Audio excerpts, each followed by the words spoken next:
The only time, and I have to do it very, very seldom, tell him to go cover zero and blitz more. That's about it. Next, we'll go to Ryan Dunleavy. Hey, Bruce, I wanted to ask you about the no risk it, no biscuit philosophy, where its origins come from. And honestly, Bruce, I'm wondering, do you live that way in other parts of your life? Like, I don't know, are you aggressive in real estate or finance or anything? Do you have that kind of philosophy other places too? Yeah, I think it started, when I was young, one of my coaches put the poem If by Rudyard Kipling in our playbook. And it just talks about not being afraid to throw your hat in the ring, fail or win, bounce back and keep on going. I do apply it to everyday life. You're not guaranteed the next day. I hit a lot of balls in the water going for it in two, knowing I can't get there, but I ain't going to get there unless I try. And that 1 out of 10 that makes it, it's a great feeling. And so, yeah, that's how I live life. Next, we'll go to Nate Davis. Hey, Coach, you've worked with a lot of really premier quarterbacks, obviously during your career. Just wondering, with your year with Tom here, what's really just distinguished him, maybe that you didn't realize beforehand, and maybe particularly in terms of things we don't see on Sunday? I think the biggest thing with Tom is that he's just one of the guys. Until you're with a guy of his stature, you really don't know his personality on a daily basis. He is just fantastically one of the guys, and he does such a great job working with younger and older players. It's like having another coach on the field, and it's been fantastic. Next, we'll go to Michael Hurley. Hey, Bruce. I had another question about Tom. Jason Light last week said that when Tom signed, he wanted the number 7. He thought about it, going for that 7th Super Bowl. You've coached a lot of players. Everyone wants to win, obviously, but Tom obviously being not satisfied with 6 Super Bowls. What's it been like, or what's unique about his passion to win? Well, I think the great quarterbacks all have it. They have the ability to will themselves on other people to make sure that everybody has bought into the cause, and the cause is a ring, putting a championship in your trophy case. So Tom brings that attitude every single day, and it permeates throughout the entire locker room. Next, we'll go to Neil Reynolds. Hi, Coach. Neil from Sky Sports in the UK. Coach, I was sat in your office in March, about a week before you signed Tom Brady, and you seemed in a very good mood, and now I realize why. I know it's a one game at a time business, but once you signed him, did you think you might have a shot at where you are right now? Did you allow yourself to get excited about it? Yes, I did. I thought that was the missing piece. Then Jason did such a great job of adding pieces as we went along. And Rob, Leonard, Antonio, and other guys, Ross Cockrell has been one of the best pickups we've had the entire season. So, yeah, I thought it was possible, and that was our goal because I knew how good a football team we had and what we were missing. And we were missing that belief that we were good enough. Next, we'll go to Susie Colbert. Hi, Bruce. Hey, Suze. Hey, so much was made throughout the whole season about your relationship with Tom and the collaboration and how it was going. On one of our shows, Steve Young even said early on, calling him out in the media was a calculated thing. How much did you think about, what I'm saying to the media or how this looks and how the whole thing progressed? Suze, you know me. I don't think about it. I just answer questions honestly. If somebody asks me why he threw an interception, I'll tell them the truth. That is not calling him out. That's just answering a question honestly. I really don't know any other way. Tom and I've had a great relationship since day one, and it's just gotten better and better. And he wants to be coached hard. Just because of that, other people do things differently. But he knew what he was getting into when he joined this one. Next, we'll go to Lindsey Jones. Hey, Bruce, you've been pretty critical about the hiring process and the hiring cycle previously. Do you think it would help if the NFL made a rule to move it to after the Super Bowl? How would that impact coaches like yours and also Eric Bieniemy that do coach all the way through the Super Bowl?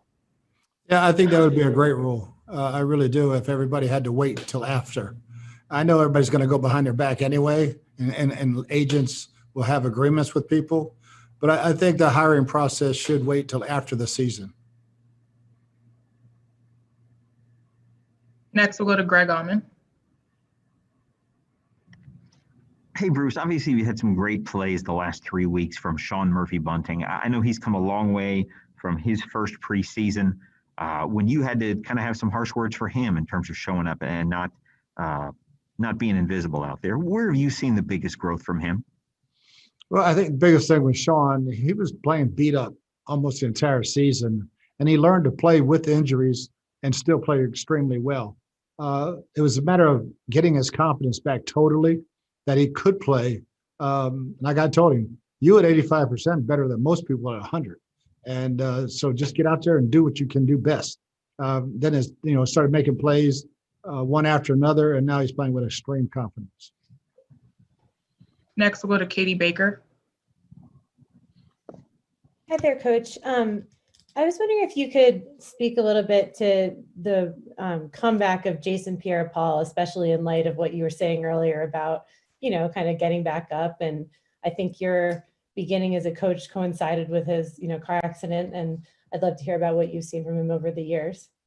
Yeah, I mean, it's amazing. I mean, Jason is he's a medical genetic freak. The way he can bounce back from severe injury. What he did, after his hand injury, but that car wreck, I was just hoping he was going to be able to walk, and football was the furthest thing from my mind. And he told me, he said, I'll be back. And lo and behold, his first play back, he gets a sack. And he's just, he is a rolling ball of energy every single day, and just outstanding. He's the best guy at playing injured and being tough that I know. Next, we'll go to Mike Jones. Bruce, it's been very rare that a quarterback can get to a Super Bowl with multiple teams. Tom will be just the fourth. What does it say about his longevity, and why is it so special that him and Peyton Manning are the only two guys to win 2 Super Bowls with 2 different teams? I think you hit it right on the head. 2 of the greatest to ever play the game. Very seldom do those guys ever become available. So that, with Peyton, with the neck injury and everything that went on, and what he did was just absolutely remarkable, coming back and then winning the Super Bowl. Tom is, he's still got a lot left in him. And for him to come to another ball club and do what he's done is just absolutely remarkable, especially when you look at no off season, and the continual growth from September to October, November until now, and we're still growing. Next, we'll go to Sarah Walsh.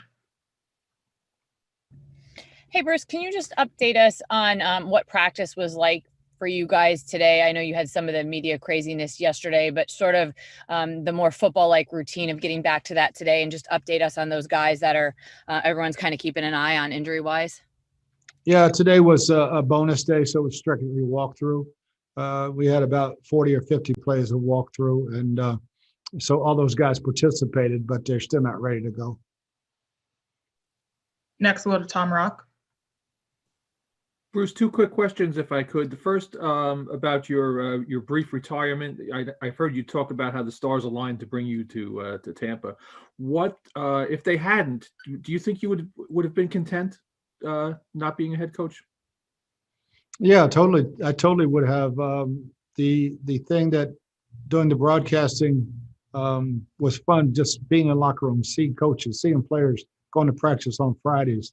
And, I had no itch to come back. I got excited because of this job, because of Jason Light, and ownership was fantastic. Jason's a great friend. And then when all those assistants became available and we could put our whole group back together, my wife got excited. When she gets excited, then I got excited about it, and really, really look forward to it. And it's been just a blessing. And then the second one was, if I could just ask you real quick to talk about the impact that Mike Greenberg has on the organization in the front office. Oh, it's unbelievable. If there's any kind of question with anything, Greeny's got the answer. I mean, he's absolutely amazing. And he is tireless, man. He's on the phone. He's on the phone 20 out of 24 hours a day. And I don't think he ever sleeps, but he's invaluable to this organization. We have about 5 more minutes. Next, we'll go to Adam Kilgore. Bruce, when you were with Byron in Pittsburgh at the end of his playing career, what did you see about whether it was the way he viewed the game or the way he related to other players that made you think he would be a coach? And then if I could follow up on that, how did the process go for you to try to lure him out of this sort of golfing life and into your staff? Yeah, I mean, Byron was one of the smartest players that I'd ever coached. And, a lot of times we use wristbands. He wanted to hear the play, and he was one of those guys, I'd start the formation, he'd already know the play I'm calling. And but he was already at that time helping the other players, coaching AB, coaching Emmanuel Sanders, coaching Ben, just helping those guys out. And he had a great way of teaching it. And if I wanted some things messaged to some guys, I'd either get Byron or Charlie Batch, who I also thought would have been a hell of a coach. But both those guys were such bright quarterbacks, got the whole game, not just offense. They got the whole game. As far as getting him out, I tried for about 3 years, and Tom Condon and I are good friends, and I kept hitting Tom, hey, is he ready yet? Is he ready yet? And then finally at the combine a few years back, he said, you know what? I think he might be ready. I said, I've got a job. I'll make a job if and when he's ready to come out and try this. So we created an internship and put him on it, and the rest is history. He has run with it. Next, we'll go to Rick Stroud.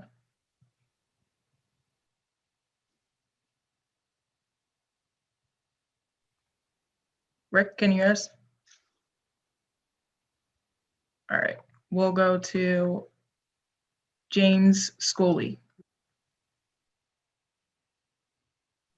Hi, Bruce. Andy Reid said that he's going to celebrate with his patented cheeseburger if they win this week. At Super Bowl 53, you told us one sunny day at a Topgolf that you like to drink in the parking lot with friends, players, and their families after the game. How would you celebrate winning this Super Bowl? With all our players and coaches. I mean, it would be just a remarkable, our setup's a little bit different here than what I've had in the past as far as the parking lot. But we will find an adult beverage somewhere and have a great, great time. Next, we'll go to Kim Jones. Hey, Bruce, can you hear me okay? Yeah, Kim. Thank you so much. Is your mom going to be there Sunday? I can tell by the smile, that's a yes. So how special, how cool is that for you at this point especially? I mean, it's awesome. Yeah, I mean, my mom's 95 and still lives in her apartment with her best friend, Debbie, who's her caretaker. And so, yeah, we're flying her down with my brothers and sisters that are coming and doing everything we can to make sure that she is safe from COVID and has a great, great time at the Super Bowl.